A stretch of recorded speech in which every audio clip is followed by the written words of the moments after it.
À l'heure de la tentation, la bonté de Dieu est toujours mise en doute. Et la vérité de Dieu est toujours mise en question. Et tous les gages de son amour, de sa véracité sont toujours voilés. La réponse claire de quelqu'un de vivant et de conscience serait alors « Oh non, regardez, regardez partout, nous voyons de tous les côtés des évidences et des preuves de l'amour de Dieu. J'ai beaucoup de preuves de l'amour de Dieu.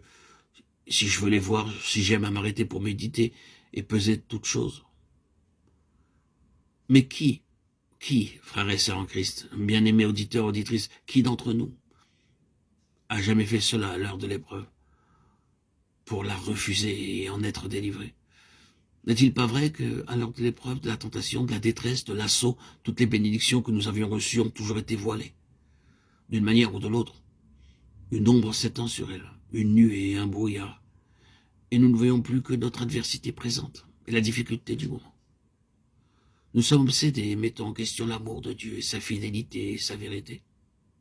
Je crois que c'est la raison pour laquelle Jésus, dans la révélation finale, est appelé le fidèle et le véritable. Apocalypse 19, 11.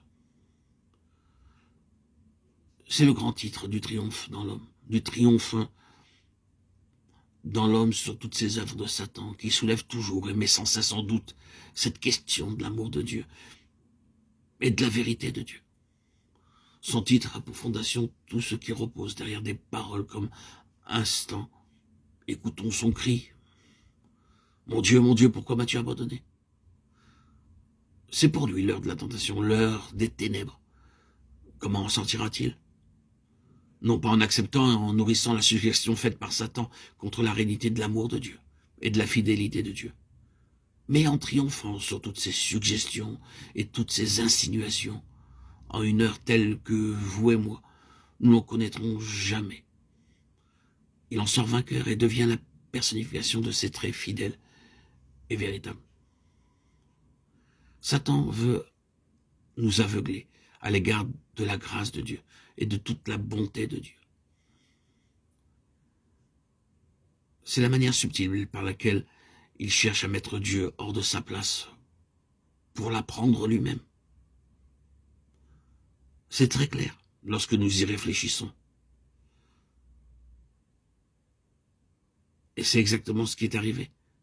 Dieu a été déposé et Satan a été mis à sa place. Et c'est exactement ce que Satan cherchait. Oui, il s'introduisit, comme il a l'habitude de le faire, en insinuant un doute à l'égard de Dieu. Puis il trouva une oreille ouverte, une oreille qui l'écoutait. Oh, le péril, le désastre que cause une oreille tendue vers Satan. Un entretien avec Satan. Jésus-Christ n'a jamais fait cela. Dès que Satan eut trouvé une oreille attentive à sa question, il agit rapidement et se saisit de ce petit avantage pour glisser une déclaration qui était un mensonge positif. Vous ne mourrez certainement pas. Genèse 3, 22, 24. Il essaie désormais d'avoir recours aux convictions, de faire entrevoir l'avantage superficiel, tout en enregistrant quelque chose plus profondément encore. Vous ne mourrez certainement pas. Encore une fois, il n'en restera pas là. Il continue immédiatement par autre chose, une vérité présentée dans une fausse position. Dieu sait que le jour où vous mangerez de ce fruit, vous serez comme Dieu, connaissant le bien et le mal.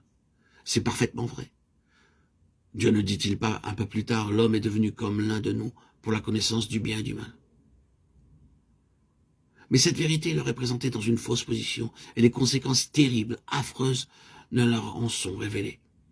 Ce n'est pas le fait de savoir qui est la question, c'est le fait de posséder une connaissance par un chemin contraire à Dieu, de connaître d'une manière qui nous sépare de Dieu, qui nous éloigne de Dieu, et qui éloigne Dieu de nous. C'est de connaître l'instigation de Satan, qui a une intention subtile et dérobée de nous rendre indépendants de Dieu. Et dès que l'homme est devenu indépendant à l'égard de Dieu, Satan a assuré son but. Il est à la place de Dieu. Or, bien-aimés en Christ, auditeurs, auditrices, frères et sœurs, c'est le chemin de la mort. Tout cela se résume en un seul mot. Le chemin de la mort est le chemin qui nous détourne de Dieu. et nous fait tourner sur nous-mêmes vers l'indépendance. Indépendance de jugement, indépendance de désir et indépendance de volonté. C'est pourquoi l'âme qui péchera est celle qui mourra. Pensée, cœur, volonté. Ézéchiel 18, 4 et 20. L'indépendance à l'égard de Dieu est le chemin de la mort. Avoir notre propre pensée, avoir notre propre jugement, tenir à notre propre position, nous attacher à notre propre conclusion. Oh, quel royaume est ouvert par tout cela. Cela touche à toute la question de la souveraineté du Seigneur Jésus dans l'Église, dont il est la tête et qui est son corps. Et cela défend aux membres individuels d'agir de manière indépendante. Cela touche naturellement à beaucoup d'autres choses encore. Le chemin de la mort est le chemin d'Adam. Il est tourné sur soi dans son jugement, tourné sur soi dans ses désirs, tourné sur soi dans sa volonté propre.